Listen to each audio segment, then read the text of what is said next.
Hello students, chemistry में इससे पहले वाली वीडियो में कल हमने आपको समझाया था characteristics of chemical reactions. Okay, actually हम केमिकल रिएक्शंस को किस तरीके से पहचान सकते हैं, उसके 5 कैरेक्टरिस्टिक्स, मोस्ट इंपॉर्टेंट जो कैरेक्टरिस्टिक्स हैं इनको हम डिस्कस कर रहे थे। उसमें सबसे पहले evolution of gas. Okay, evolution of gas means किसी रिएक्शन में यदि गैस निकलती है तो दैट इज केमिकल रिएक्शन। ये हमने एग्जांपल दिया था। फॉर्मेशन ऑफ प्रेसिपिटेट, ये 2 कैरेक्टरिस्टिक्स हम आपसे डिस्कस कर चुके थे।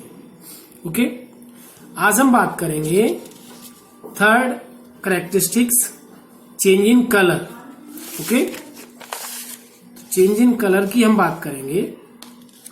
Okay, some chemical reactions are characterized by change in color. Okay, ये आप नोट कर सकते हो, नोट करिए। some chemical reactions are characterized by change in color। जैसे एग्जाम्पल हम पिछले वाला ही ले लेते हैं, जिससे कि वो इम्पोर्टेंट एग्जाम्पल है और कई सारी चीजों में काम आएगा, इसीलिए आप उसे ही कंटिन्यू कर लें। PbNO3 का होल ट्वाइस प्लस 2Ki गिब्स, ये गिब्स बोलते हैं इसको, PbI2 प्लस 2KNO3। ओके, तो यहां ये कलरलेस है। कैसा है ये? कलरलेस। लेकिन ये जो प्रेसिपिटेट बनता है ये येलो, शॉर्ट में प्रेसिपिटेट को PPT, येलो प्रेसिपिटेट बनता है। तो हम देख रहे हैं यहां पर चेंज हुआ है कलर, इसका मतलब ये हुआ कि ये केमिकल रिएक्शन है। ओके, अब हम बात करते हैं number 4, change in temperature. Number 4, change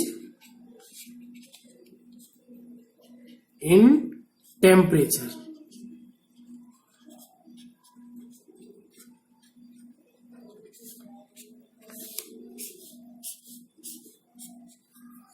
okay, temperature में चेंज होने पर भी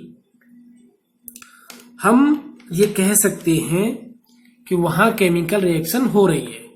अब चेंज इन टेम्परेचर का मतलब क्या है? चेंज इन टेम्परेचर का मतलब है कि टेम्परेचर कम या ज्यादा होना। ओके, तो आपने देखा होगा जनरली, या आपके डेली, या हम ऐसे कह सकते हैं कि घरों में अक्सर ऐसा यूज होता है कि हम किसी मौके पर, जैसे दीपावली वगैरह के मौके पे, और कैल्शियम ऑक्साइड मीन चूना खरीद के लाते हैं। ओके, पाउडर, और उसमें वाटर मिलाते हैं। तो आपने देखा होगा जिस बकेट में उसमें वाटर मिलाया जाता है वो बकेट गर्म हो जाती है और उसमें से और भाप निकलने लगती है। मतलब वो गर्म होने का मतलब है कि टेम्परेचर बढ़ गया। तो यहां पर जो एग्जाम्पल है CaO, जो हम खरीद के लाए, उसमें हमने वाटर मिलाया H2O, तो क्या बना? CaOH का होल twice. Okay, plus heat, heat भी निकलेगी। अब यहां पर टेम्परेचर बढ़ा, इसका मतलब टेम्परेचर में चेंज हुआ, it means this is chemical reaction. Okay, number 5, change in state. कभी कभी क्या होता है, स्टेट में चेंज होने पर भी, स्टेट में चेंज होने पर, जैसे सॉलिड से लिक्विड बन जाए, लिक्विड से कुछ और बन जाए, गैस, ठीक है ना, तो वो भी इसी में आता है, किसमें? केमिकल रिएक्शंस के कैरेक्टरिस्टिक्स में, ठीक है ना। तो number 5, change in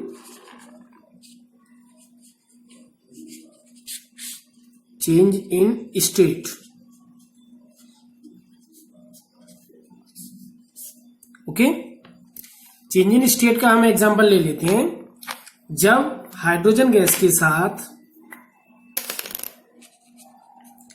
H2 plus O2, hydrogen oxygen gas जब दोनों मिलती हैं, दोनों ही गैसेस हैं, ये भी गैस है, गैस के लिए हम एरो का साइन दिखाते हैं इस तरीके से ऊपर, ठीक है ना, या जी भी लिख देते हैं, तब क्या बनता है, वाटर बनता है H2O, और ये क्या है, ये लिक्विड है, L लिख दिया हमने, बैलेंस कर लेते हैं 2, यहां भी 2 लगा देंगे, ठीक है ना। Okay, hydrogen gas, oxygen gas, और क्या बना, वाटर बना। ओके, तो गैस गैस और दोनों से बना क्या, liquid, it means there is change in state. Okay, तो these are 5 characteristics of chemical reactions. Okay, we can recognise, identify by these 5 characteristics. Okay, अब हम बात करते हैं what is chemical equation. Okay, कि केमिकल इक्वेशन क्या है। Okay, chemical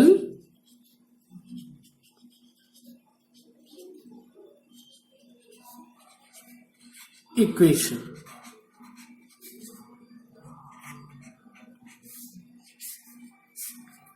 important topic है।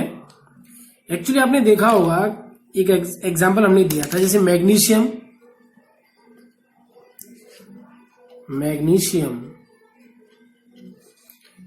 Plus oxygen.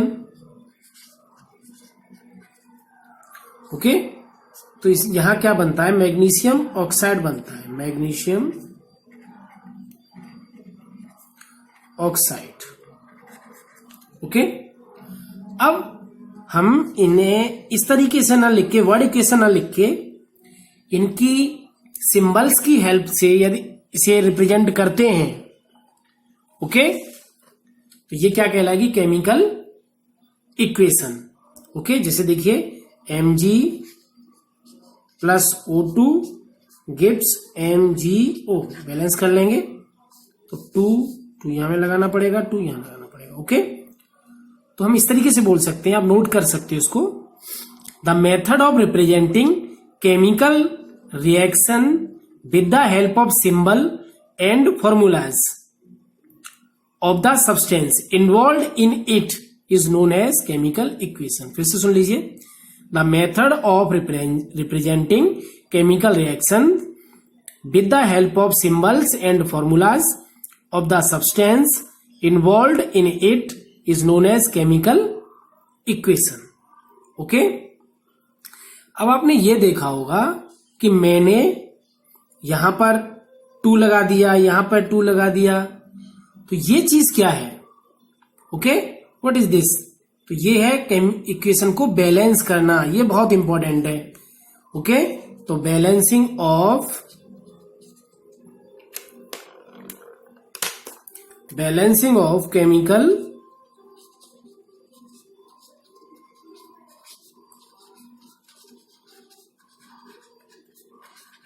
Chemical equation, chemical equations को किस तरीके से बैलेंस किया जाता है और क्यों किया जाता है। सबसे पहले हम यही सीखेंगे कि केमिकल इक्वेशंस को बैलेंस क्यों किया जाता है। ओके, तो आपने एक लॉ पढ़ा होगा। ओके, सबसे पहले the mass of reactants equal to mass of product. Okay, तो केमिकल कॉम्बिनेशन, ओके, का ये लॉ है जो आपने 9th क्लास में पढ़ा होगा कि during chemical reaction total mass of reactants equal to total mass of products. Okay, तो अब बैलेंस, सबसे पहले एक चीज समझ लें कि बैलेंस केमिकल इक्वेशन में रिएक्टेंट्स और प्रोडक्ट्स दोनों की तरफ नंबर ऑफ एटम्स हमेशा इक्वल होते हैं। ओके,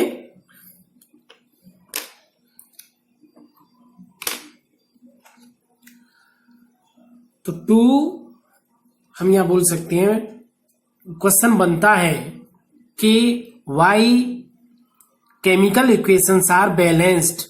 ओके, क्वेश्चन लिखेंगे why chemical equations are balanced, तो इसका आंसर होगा to prove law of conservation of mass chemical equations are balanced. Okay, क्यों? To prove law of conservation of mass. Okay, समझ में आई? लॉ ऑफ कंजर्वेशन मास को prove करने के लिए केमिकल इक्वेशंस को बैलेंस्ड किया जाता है, इसका आंसर हो सकता है। ठीक है ना? ओके,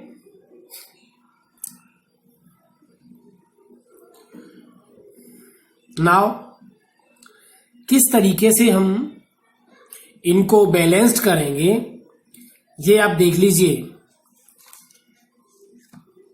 जैसे हम इक्वेशन ले लेते हैं H2 plus Cl2। Okay, H2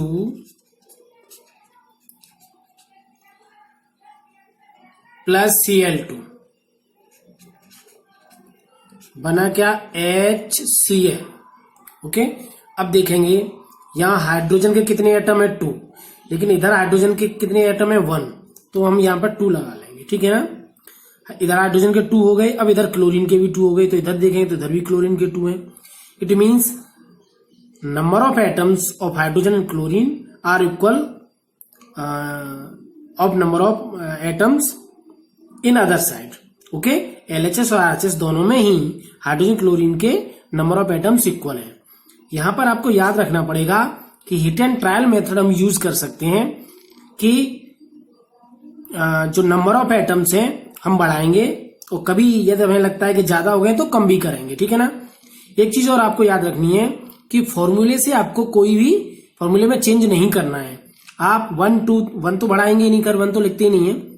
2, 3, 4 number of atom जो बढ़ाएंगे वो आप हमेशा बिल्कुल जस्ट सामने लिखोगे, आप बीच में नहीं लिख सकते हो। ठीक है ना? ये आपको याद रखना है।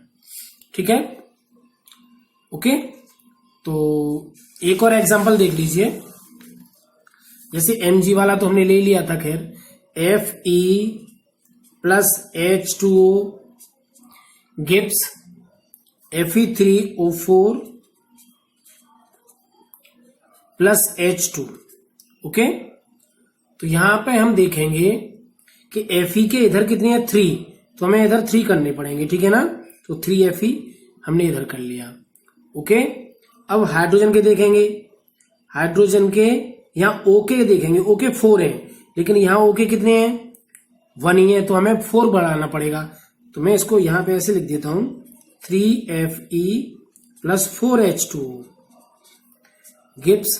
अब लेकिन यहां पर देखो हाइड्रोजन के कितने हो गए? 4 2 8, लेकिन इधर हाइड्रोजन के 2 ही है, तो पहले तो हम ये लिख लेंगे Fe3O4 प्लस यहां पे हमें क्या करना पड़ेगा? यहां पर 4H2। ओके, तो इस तरीके से आप केमिकल इक्वेशंस को बैलेंस कर सकते हैं। ठीक है ना? तो और भी अपनी एनसीईआरटी बुक से कुछ एग्जाम्पल्स लेके आप इसकी प्रैक्टिस करिएगा और बैलेंस करना सीखिएगा। ये बहुत इंपॉर्टेंट है। और यदि आपको कोई प्रॉब्लम आती है, if you have any problem you can ask me again. Okay, तो इसके बाद हम टॉपिक लेंगे कि इक्वेशंस को मोर इंफॉर्मेटिव कैसे बनाया जा सकता है। ओके, तो नेक्स्ट वीडियो में। Thank you.